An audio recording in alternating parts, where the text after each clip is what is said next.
দেশের জরুরি অবস্থার 50 বছর, যা একটা অন্ধকার অধ্যায়।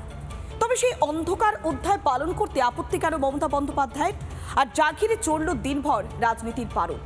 ইন্দিরা গান্ধীর আমলে সেই অন্ধকার অধ্যায়, যা পালনে বারবার কেন আপত্তি মমতা বন্দ্যোপাধ্যায়? উঠছে তা নিয়ে প্রশ্ন।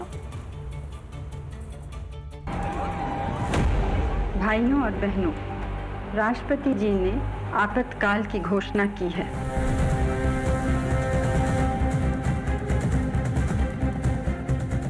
ইমার্জেন্সি হত্যা দিবস করতে পারত, সেটা না করে সংবিধান হত্যা দিবস করছে, এটা আমার আপত্তি আছে। পশ্চিমবঙ্গে জরুরি অবস্থার মতোই পরিস্থিতি চলছে, এখানেও সংবিধান প্রতিদিন হত্যা হচ্ছে।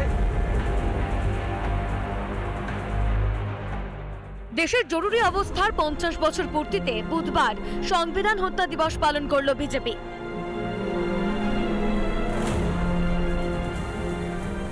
দিনটি পালনের জন্য রাজ্যকে চিঠি পাঠায় কেন্দ্র, অথচ জরুরি অবস্থার নিন্দা করতেও আপত্তি মাননীয়ার। ভারতের গণতন্ত্রের একটি কালো অধ্যায়, যে সময় কেড়ে নেওয়া হয় সংবাদপত্রের স্বাধীনতা। গণতন্ত্রের টুটি চেপে ধরেছিল কংগ্রেস। সংবিধানকে হত্যা করে দেশ জুড়ে জারি করা হয় জরুরি অবস্থা।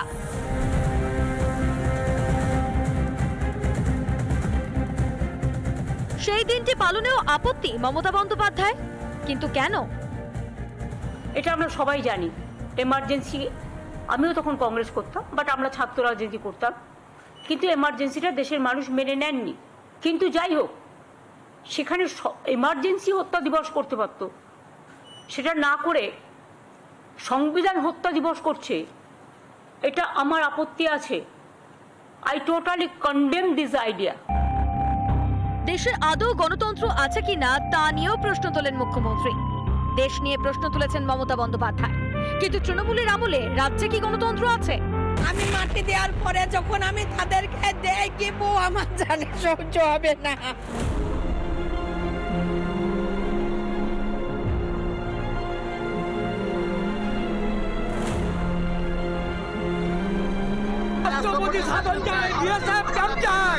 এখন আমরা মুখ্যমন্ত্রীর পদত্যাগ চাই, রাষ্ট্রপতির শাসন চাই, আমরা রাষ্ট্রপতির শাসন চাই।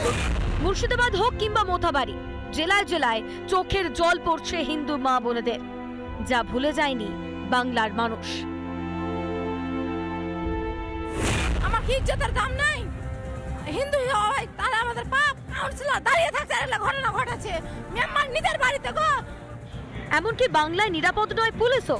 প্রাণ ভয় লুকোতে দেখা গিয়েছে সেই আইনের রক্ষকদেরও। বিরোধীদের অভিযোগ, বাংলায় পদে পদে আক্রান্ত হচ্ছে গণতন্ত্র। পশ্চিমবঙ্গে জরুরি অবস্থার মতোই পরিস্থিতি চলছে, এখানেও সংবিধান প্রতিদিন প্রতি মুহূর্তে হত্যা হচ্ছে। কথায় বলে আপনি আচরি ধর্ম শিখাওয়া করে।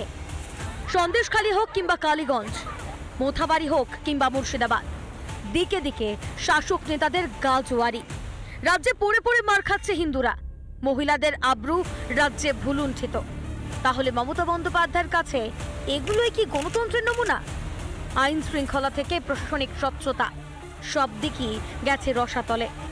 সেই রাজ্যের প্রশাসনিক প্রধানের মুখে এমন প্রশ্ন কি শোভা দেয়? রিপাবলিক বাংলা। নানা ধরনের কন্টেন্ট দেখার জন্য লাইক করুন, শেয়ার করুন আমাদের ফেসবুক পেজ, সাবস্ক্রাইব করুন আমাদের ইউটিউব চ্যানেল। পাশাপাশি অন্যান্য ব্রেকিং নিউজের জন্য অবশ্যই চোখ রাখুন রিপাবলিক বাংলায়।